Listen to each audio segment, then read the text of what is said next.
गवाक्ष में आप सभी का स्वागत है। राम लक्ष्मण परशुराम संवाद के 2 भाग हम पढ़ चुके हैं। आगे बढ़ते हैं।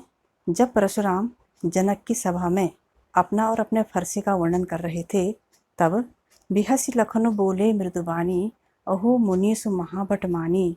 बिहसी हंसकर, मृदु कोमल या मीठी, महाभट महान योद्धा।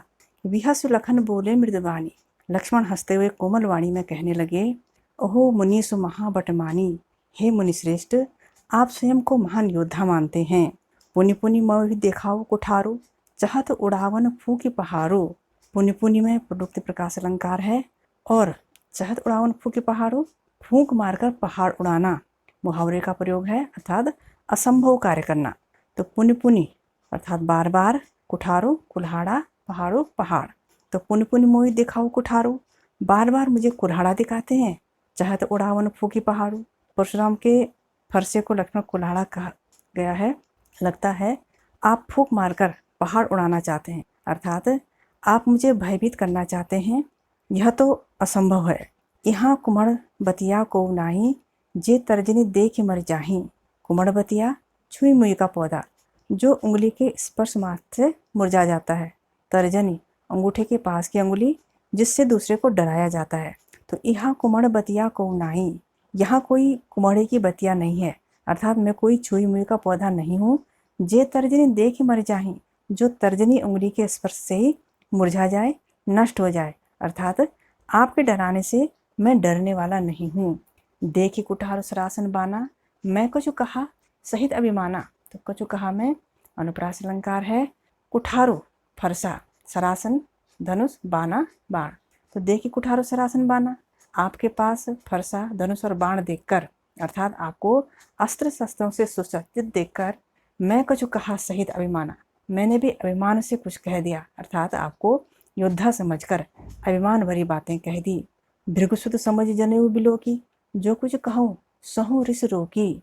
तो कछु कहूँ में अनुप्रास अलंकार है। तो भृगुसुत, भृगु ऋषि के पुत्र भृगुवंशी, जनेऊ युगोपवीत, बिलोकी देखकर, ऋष क्रोध।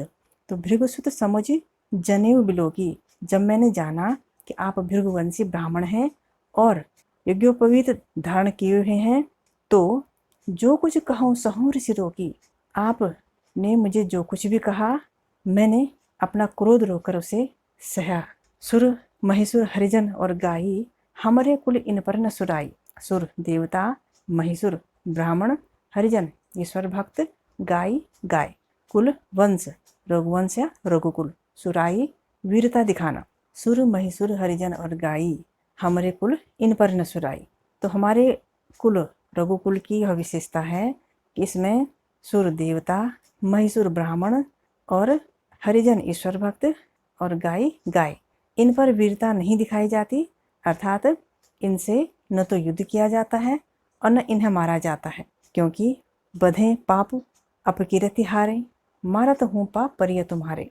बधें मारने पर, अपकीरति अपयस, हारें हार जाने पर, मारत हूँ मारने पर भी, पाप परिय पैर पड़ना। बधें पाप अपकीरति हारें, इन्हें मारने पर पाप लगता है और इनसे पराजित होने पर अपयस मिलता है। मारत हूँ पाप परिय तुम्हारे, इसलिए आप मुझे मारें भी तो मैं आपके चरणों में ही पड़ा रहूँगा, झुका रहूँगा। कोटि कुलिस सम वचन तुम्हारा, व्यर्थ धरऊँ धनु बाण कुठारा। कोटि कुलिस में अनुप्रास अलंकार है और कोटि कुलिस सम वचन तुम्हारा पूरी पंक्ति में उपमा अलंकार है। धरऊँ धनु में अनुप्रास है। तो कोटि करोड़ और कुलिस वज्र। तो कोटि कुलिस सम वचन तुम्हारा, आपका तो एक वचन ही करोड़ों वज्र के प्रहार के समान है। व्यर्थ धरऊँ धनु बाण कुठारा, आपने ये धनुष बाण और फरसा व्यर्थ ही धारण कर रखे हैं, आपको तो इनकी आवश्यकता ही नहीं है, क्योंकि दूसरों को मारने के लिए आपके कठोर वचन ही पर्याप्त हैं। जो बिलो के अनुचित कहूँ क्षमो महामुनि धीर, बिलो की देखकर और धीर धैर्यशाली। तो जो बिलो के अनुचित कहूँ क्षमो महामुनि धीर, हे धैर्यशाली मुनिश्रेष्ठ, आपको योद्धा के रूप में देखकर मैंने अगर कुछ अनुचित कह दिया हो तो मुझे क्षमा कर देना। सुने सरोस भृगुवंश मणि, बोले गिरा गंभीर। सरोस रोष यानी क्रोधपूर्वक, भृगुवंश मणि श्रेष्ठ भृगुवंशी और गिरा वाणी। तो सुनि सरोस लक्ष्मण की बातें सुन करके भृगुवंश बनी। भृगुवंश श्रीमणि परशुराम सरोस क्रोध सहित क्रोधित होकर बोले, गिरा गंभीर गंभीर वाणी में बोले। अब इसका काव्य सौंदर्य, पहला है भाव सौंदर्य। भाव सौंदर्य का पहला बिंदु कि लक्ष्मण की निर्भीकता और वाक्पटुता का चित्रण है। दूसरा बिंदु, लक्ष्मण द्वारा रघुकुल की विशेषताओं का उल्लेख किया गया है। तीसरा बिंदु, परशुराम के क्रोध का वर्णन है। दूसरा आएगा शिल्प सौंदर्य, तो इसमें अनुप्रास, उपमा, पुनरुक्ति प्रकाश, अलंकारों का प्रयोग है। और शेष काव्य सौंदर्य भाग 1 में दिया गया है, उसी की भांति रहेगा। अब एक काव्यांश प्रश्न। पहला प्रश्न हो जाएगा, लक्ष्मण ने परशुराम को मृदुवाणी में क्या समझाया? तो इसका उत्तर, लक्ष्मण ने कहा, आपके द्वारा फरसा दिखाकर मुझे डराने का प्रयास फूंक मारकर पहाड़ उड़ाने जैसा है। मैं छुई मुई के पौधे जैसा निर्बल नहीं हूँ जो भयभीत हो जाऊंगा। मैं अपने कुल परंपरा को निभाने के लिए आपसे युद्ध नहीं कर रहा हूँ और आपकी बातों को सह रहा हूँ। दूसरा प्रश्न, लक्ष्मण के यह कहने का क्या आशय है कि आपने तो व्यर्थ ही धनुष बाण और फरसा धारण कर रखा है? इसका उत्तर, लक्ष्मण के कहने का आशय यह है कि इन अस्त्र शस्त्रों की मार से भयंकर घाव करने वाले तो आपके कठोर वचन हैं, इसलिए आपको इन अस्त्र शस्त्रों की आवश्यकता नहीं है। और अस्त्र शस्त्र तो शरीर को घाव देते हैं, उनका उपचार हो जाता है, लेकिन कठोर वाणी मन को घायल करती है, जिसका उपचार भी संभव नहीं होता। तीसरा प्रश्न, लक्ष्मण ने अपनी कुल परंपरा के बारे में क्या बताया? तो उत्तर है, लक्ष्मण ने कहा कि हमारी वंश परंपरा में देवता, ब्राह्मण, ईश्वर भक्त और गाय पर शस्त्र नहीं उठाए जाते और आप ब्राह्मण हैं, इसलिए मैं आप पर शस्त्र नहीं उठा रहा हूँ। चौथा प्रश्न, यहाँ कुमड़बतिया को नाही मैं निहित अर्थ स्पष्ट कीजिए। इसका उत्तर, इसका अर्थ है छुई मुई के पौधे के समान दुर्बल व्यक्ति। छुई मुई का पौधा उंगली के स्पर्श मात्र से मुरझा जाता है। परशुराम द्वारा अपनी वीरता का बखान करने पर लक्ष्मण कहते हैं कि हम भी दुर्बल नहीं हैं, बल्कि हम भी योद्धा हैं।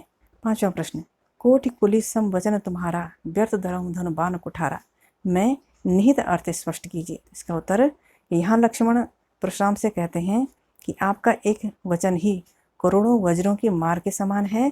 आप धनुष बाण और एक कुल्हाड़ा तो बेकार ही धारण करते हैं, अर्थात व्यक्ति को मारने के लिए तो आपके कुट वचन ही पर्याप्त हैं। इससे आगे अगली वीडियो में